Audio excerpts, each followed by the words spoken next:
What's up, guys? Welcome back to the channel.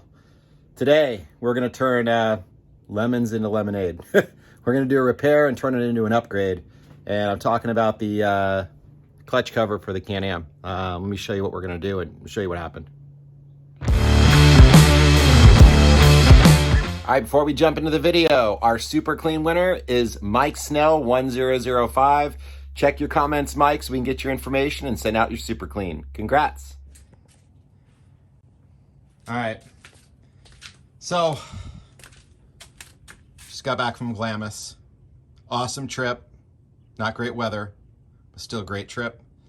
And unfortunately, we blew out a belt, and I got a little bonus. It blew a hole right through the clutch cover housing, which sucks. And it actually even got into the cover as well. So we are going to replace the clutch cover housing. We are going to upgrade it with the Alba clutch cover housing liner to hopefully prevent this from happening again. And we're also going to put a seal saver on since we're there. And in addition to breaking it in the rear, I don't know if I could get a shot for you guys, but let's see. I don't know if you can see up there. It broke the front too. So the front's all jacked up. So anyways, lots of fun. So we're gonna first install the liner in the new clutch cover housing that I ordered.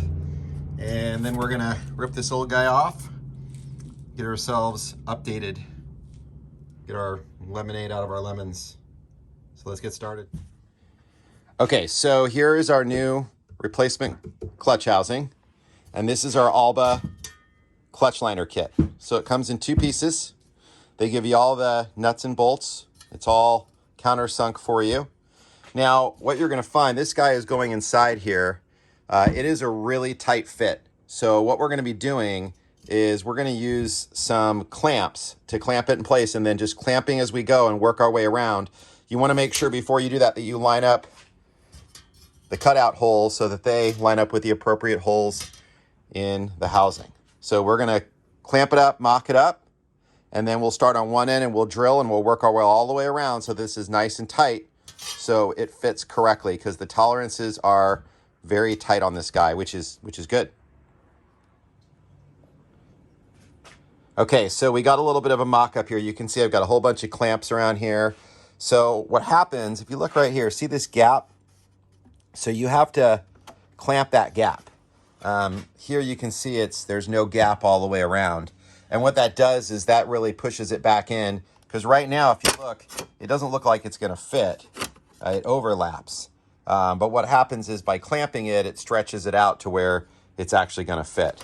So what we wanna do is I'm gonna still do a little bit more alignment on this side, and then we're gonna start drilling holes and mounting bolts. So we're gonna kind of work our way around so that as we move, we're gonna even clamp it even more just to make sure that it's as tight against this inside as we can. And you can see how this is gonna be a really good protective housing. So as a belt blows up, you're going into this metal instead of the plastic, which is awesome. All right, so keep trucking ahead.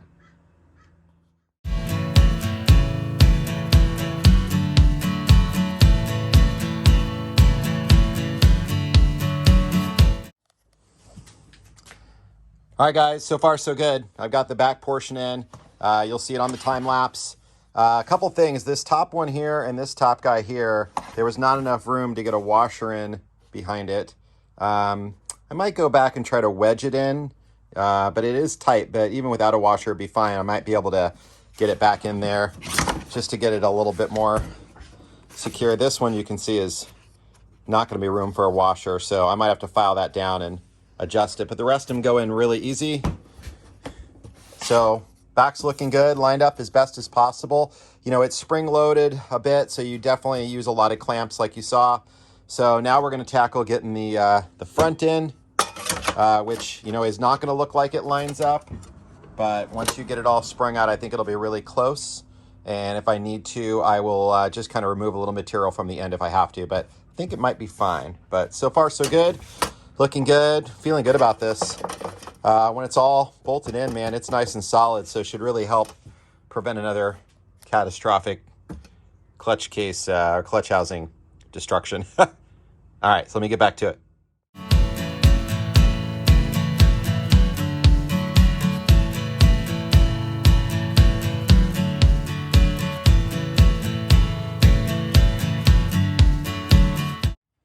All right, guys, so that's it. Like you saw in the time lapse, got her all installed. Looks really good. I did take a tiny bit off the end of the front piece on my bandsaw. Just, I mean, a very, very tiny little sliver. I might not have had to have done that, but just doing it that way made sure it was just easy. And I mean, there's really no gap. It's pretty tight. And then over here, I'm a little high on this one edge, but to get it to line up correctly here, I kind of had to do that. It's fine. It doesn't come over the plastic. I might just kind of grind that down a little bit really carefully just to make sure. But all around, my metal is below the plastic the entire way, which is great. So it looks really good. On the outside, that one bolt, because it was a little high, kind of got up against the edge. I still was able to tighten it down, which you might have seen in the time lapse. But the rest of them all, I could put the washers on no problem and tighten it down, no big deal. So my next step is to remove the broken housing. And then at that point, I need to drill this guy because I do have a belt temperature sensor from Razorback. So I'm gonna measure that all up and drill it off the car. It's just a lot easier to do that drilling while it's out of the car. Once I get that mounted, then we can go to the process of installing the actual clutch cover housing back on. And then we're also gonna put on our seal saver, which is gonna basically keep any threads and materials from a destroyed belt get down into the seal on the transmission. So we're gonna get that guy installed once we get the clutch cover housing off. So this is an Alba product as well.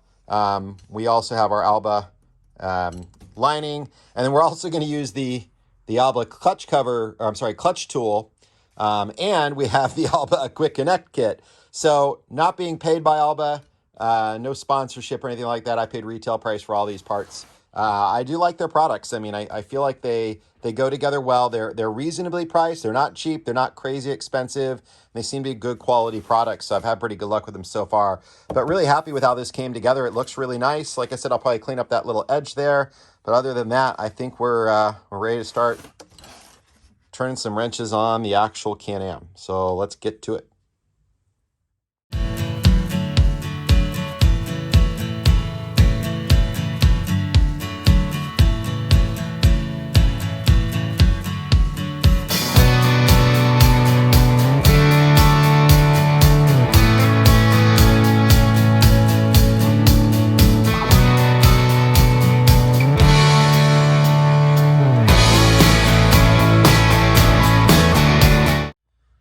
All right, so you saw in the time lapse, took the clutches and the belt off, kind of did it a little out of order, just a little rusty, haven't done it in a little while, but this gives you a better idea of the carnage. So there's the back end, all just torn up.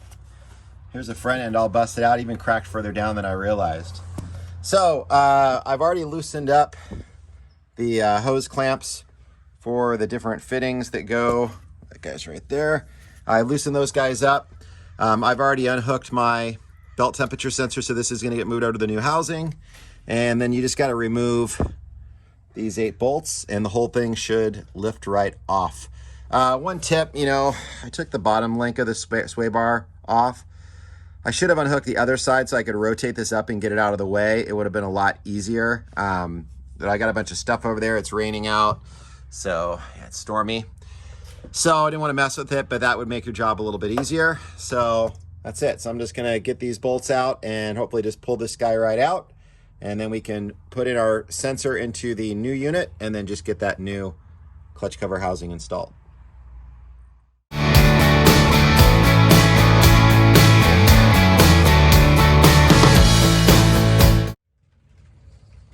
All right, so if you see in the time lapse, clutch housing came off really easily. Those 8 bolts, it just slid right off. So here, what we're gonna do is we're gonna take out these 4 bolts and we're gonna install this transmission seal saver from Alba. I believe you can do this with the clutch cover housing on as well. It's just gonna be easy since it's off. Also make sure when you're replacing a clutch housing that you keep your O-ring in place. There is an O-ring here. If it pops off, you need to make sure you get that back on. I just kind of cleaned this up a little bit with a little degreaser because it was kind of a mess. But we're going to get that transmission saver on there so that way the threads don't get up in here and ruin this seal and create a bigger problem down the road. So let me kind of jump into that.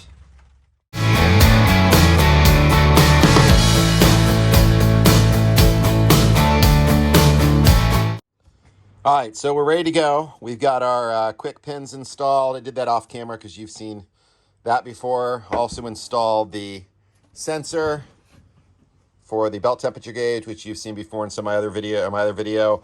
We got a brand new gasket. One thing I'll recommend is if you're doing a new case with a new gasket, if you're going to do the quick pins, you might want to start with the original bolts first and let it sit overnight. That's what I did. To let it kind of compress the gasket, because it's really hard to get these guys to work because that gasket gets compressed pretty well and gets a little groove down in it. If it's an older car and you're adding it to an existing gasket, that won't be a problem. So in addition to that, we have our seal saver mounted. They give you 4 new screws. They take a little bit to get in. I think just maybe the threads were a little dirty, but it went right in and good to go now. We got our O-ring there. So we're just gonna put the new clutch cover on and then just the 8 bolts. And then we got to fasten in all the hose clamps. So we're back and ready to go.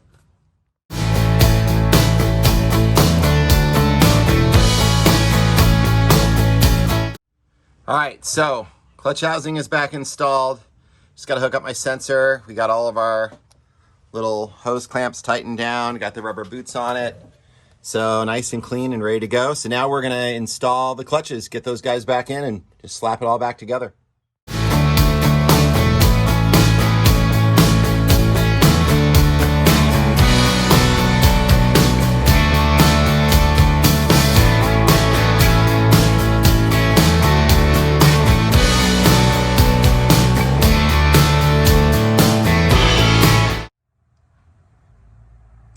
All right, guys, so clutch is back on, belt is in. I will tell you, with the liner in here, there is a much tighter gap.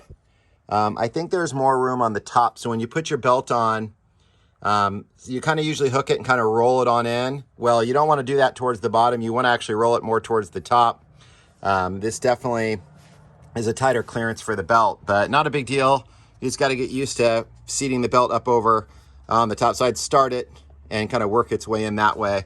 But everything's all back together. Still really dusty. I blew it out, but a lot of dust from our last trip. So now all we have to do is just put our clutch cover back on and we're set. Now my gasket, it did kind of start coming back out a little bit just from the pressure being off of it. So might have to put a couple clamps to hold it on to get my pins in. But once they're in, that gasket will break in and it'll be easy peasy.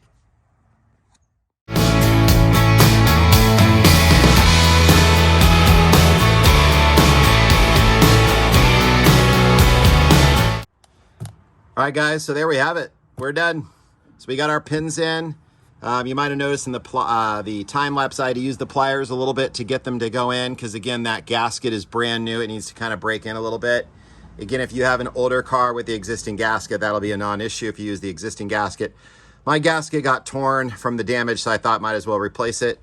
So the clutch cover, by the way, is new. So I have a 2018 car, but they've now replaced the design a little bit. It looks nice. But all my pins are in. We've got our aluminum in there. We've got our seal saver. So we're all set. We are ready to get back in action. Got our sensor all hooked back up, but everything came out great. And hopefully, again, with this pretty inexpensive upgrade, I mean, you're talking about around $100 for the seal saver and the aluminum shroud. It's about $100 for that set. So for $100, hopefully this will be some good cheap insurance and we won't have to replace these expensive clutch cover housings again.